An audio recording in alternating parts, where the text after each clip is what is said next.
Assalamualaikum warahmatullahi wabarakatuh. Perkenalkan, saya Jilan Hidar Rahman dari 1TTM06A. Di sini saya bersama kelompok 9 akan menjelaskan mengenai Grand Prix Multiple Access. Untuk mencapai persyaratan jaringan 5G, skema Grand Prix Multiple Access berbasis kontinen dapat menjadi solusi yang menjanjikan untuk transmisi uplink. Untuk transmisi Grand Prix berdasarkan desain, user equipment dapat mengirim blok transport segera setelah kedatangan traffic tanpa meminta penjadwalan atau scheduling request. Dan dynamic uplink grant ini dapat dilakukan sedemikian rupa sehingga sumber daya waktu, frekuensi fisik, dan parameter lain termasuk sinyal referensi atau pilot dan MCS dan juga yang lainnya dapat dialokasikan ke user equipment. Komponen kunci Grand Prix. Di sini ada Hybrid Automatic Repeat Request, HARQ. HARQ Sub-Combining seperti pada transmisi Grand Base, transmisi Grand Prix juga dapat memanfaatkan proses HARQ dengan sub-combining untuk meningkatkan kinerja deteksi. Seperti yang kita lihat pada gambar, di sana ada user equipment 1 dan user equipment 2 yang saling mengirim data pada waktu yang bersamaan dan terjadi collision. Nah, di sini solusinya ya.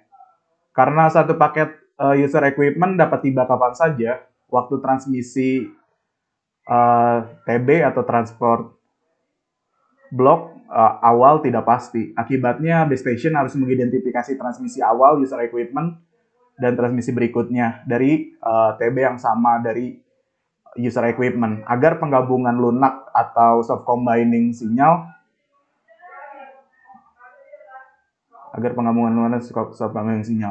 untuk beberapa proses HRQ tiap per user equipment satu identifikasi proses HRQ akan digunakan untuk transmisi user equipment TB, di mana transmisi UE TB dikaitkan dengan versi redundansi atau RV.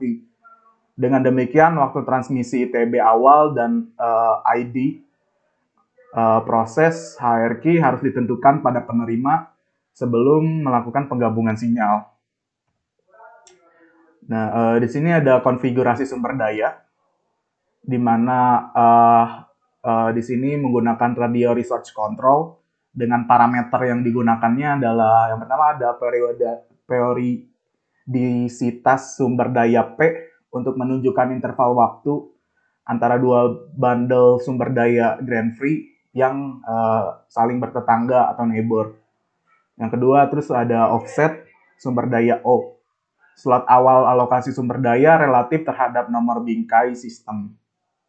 Yang ketiga ada parameter sumber daya domain waktu, simbol offset dalam slot mulai transmisi dan periode TO atau transmission occasion dalam jumlah simbol. Parameter sumber daya frekuensi yang keempat, parameter sumber daya frekuensi termasuk lokasi awal, sumber daya domain frekuensi dan bandwidth frekuensi serta offset hopping frekuensinya. Lalu yang selanjutnya ada parameter DMRS atau pilot termasuk tipe DMRS, posisi tambahan, dan panjang urutannya. Lalu ada jumlah pengulangan K untuk mengambil nilai dari 1, 2, 4, atau 8 dengan konfigurasi RRRC atau Radio Resource Control. Selanjutnya ada parameter kontrol daya loop terbuka seperti level daya yang diterima target PO dan faktor fraksional alfa.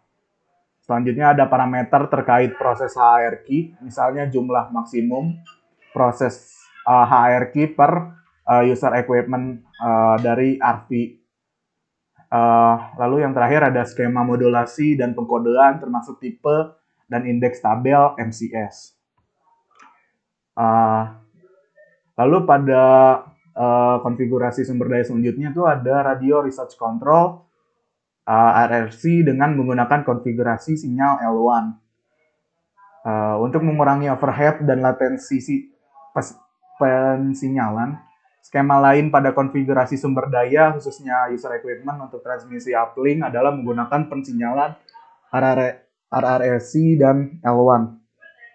Di mana pensinyalan RRSC mengkonfigurasi bagian dari sumber daya transmisi uplink dan parameter seperti periodisitas sumber daya P, pengulangan K, RMTI, sementara pensinyalan L1 akan mengirimkan sumber daya dan parameter yang tersisa selama pesan aktivasi oleh DL Control Informasi atau DCI, termasuk alokasi sumber daya domain frekuensi pilot dan MCS sebelum user equipment memulai transmisi paket pertama. Dalam hal ini, alokasi sumber daya awal uplink untuk user equipment didasarkan pada slot waktu pensinyalan DCI, offset slot, dan nomor offset simbol. Dan kemudian serangkaian transmisi occasion dapat ditentukan oleh parameter periodisitas.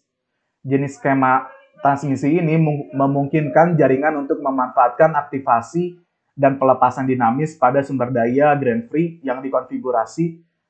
Oleh karena itu, diperlukan grand free user equipment untuk terus memantau saluran kontrol DL fisik atau PDCCH untuk pensinyalan DCI dinamis.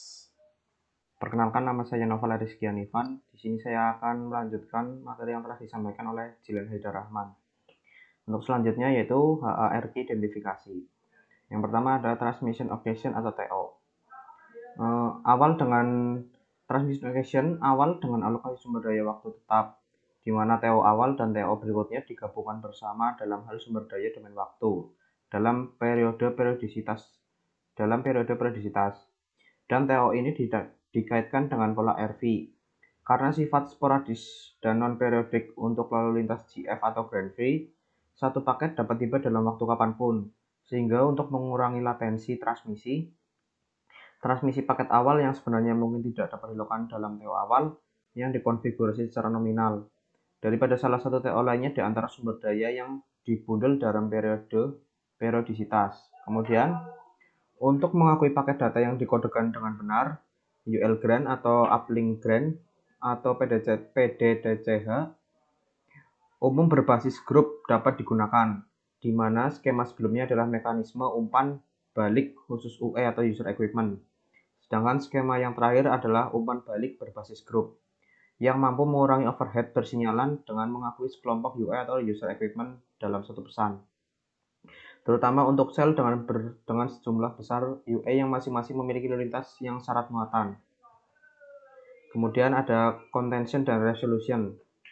Beberapa UE yang dengan konfigurasi dapat berbagi satu sumber daya frekuensi waktu di TO awal, mereka mungkin tidak berbagi sumber daya dalam transmisi redundan atau pengulangan berikutnya, di mana pola lompatan frekuensi yang dikonfigurasikan untuk satu UE berbeda dengan UE lainnya, sehingga satu tabrakan antara dua UE dalam satu interval waktu transmisi mungkin tidak bertabrakan lagi dalam interval waktu transmisi berikutnya.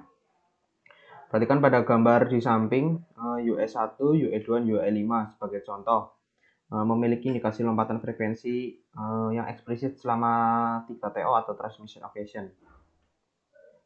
Selanjutnya yaitu the non-orthogonal multiple access atau NOMA. Prosedur penerimaan untuk transmisi uplink grand free terdiri dari deteksi aktivitas UE, estimasi saluran, dan decoding data. Dalam transmisi pertentangan, jika sinyal dari beberapa UE bertabrakan dalam interval waktu atau kesempatan transmisi, BS atau base station biasanya tergantung pada pilot untuk diferensiasi UE.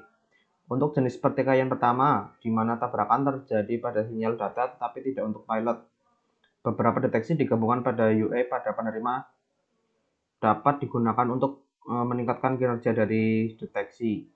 Dengan demikian, skema non-orthogonal multiple access atau NOMA seperti pada sparse code multiple access atau SCMA dapat menjadi solusi yang menjanjikan untuk jenis constellation ini dalam transmisi uplink grand free. Dalam kasus seperti itu, base station perlu terlebih dahulu mendeteksi aktivitas user equipment, yaitu jika ada transmisi data, memperkirakan saluran, dan kemudian melakukan deteksi data yang ditunjukkan pada gambar di mana pilot dikaitkan dengan NOMA sign. Kepada gambar di samping adalah contoh dari tenon ortogonal multiple access atau NOMA. Berikutnya, yang terakhir yaitu kesimpulan. Skema akses ganda Grand-Free mampu mengirimkan TB atau transport blocks dengan cara tiba dan pergi pada saat kedatangan traffic, sehingga mengurangi latensi transmisi dan mengontrol overhead persinyalan. Ini dilakukan dengan melakukan prakonfigurasi sumber daya waktu frekuensi fisik yang diperlukan di antara parameter lain, termasuk pilot dan MCS untuk UE. Skema Grand-Free yang diusulkan berbeda dari transmisi GP atau Grand Pace, di mana transmisi uplink untuk UE harus mengikuti prosedur pemberian SR atau scheduling request dan penjadwalan yang dinamis. Sebelum UE dapat memulai transmisi data, beberapa komponen teknis utama untuk jaringan kabel 5G telah ditangani, termasuk konfigurasi sumber daya Grand-Free, deteksi aktivitas UE atau user equipment, prosedur HARQ, dan soft combining. Terus kemudian ada pertentangan dan resolusi. Upaya tersebut secara khusus dilakukan untuk evaluasi pada aplikasi konektivitas besar-besaran seperti layanan MMTC dan latensi rendah dan tinggi. Kemudian aplikasi keandalan seperti layanan URLLC. Singkatnya, skema akses ganda Grand-Free adalah transmisi tanpa penjadwalan yang dinamis. Terima kasih.